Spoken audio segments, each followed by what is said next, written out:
The learning objective is to learn the concept of pumping lemma. So in this you will learn the concept of pumping lemma. So what are the different properties of regular expression? Closure properties are union, intersection, concatenation, complementation, star, reversal. Decision properties: membership, emptiness, finiteness, infiniteness, and equivalence. So non-regular languages. So we will consider a language. If we attempt to find a DFA that recognizes B, we discover that such a machine needs to remember how many zeros have been seen so far as it reads the inputter.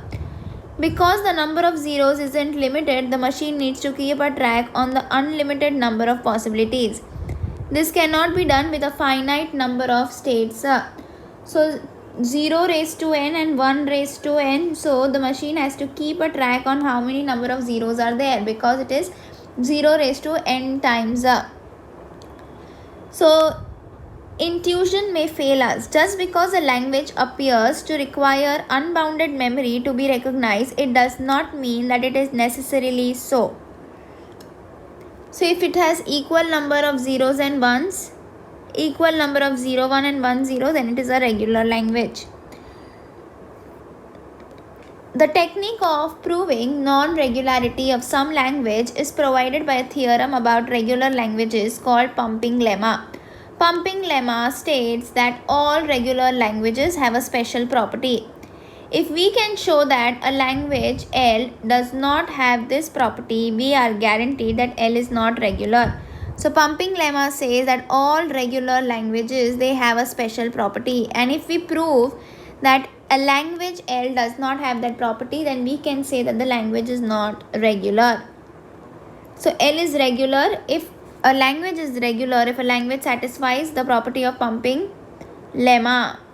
Non-regular, L is non-regular, L does not satisfy pumping lemma.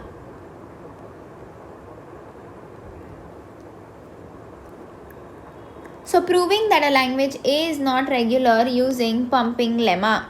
Assume that A is regular in order to obtain a contradiction. The pumping lemma guarantees the existence of a pumping length P such that all strings of length P or greater in A can be pumped.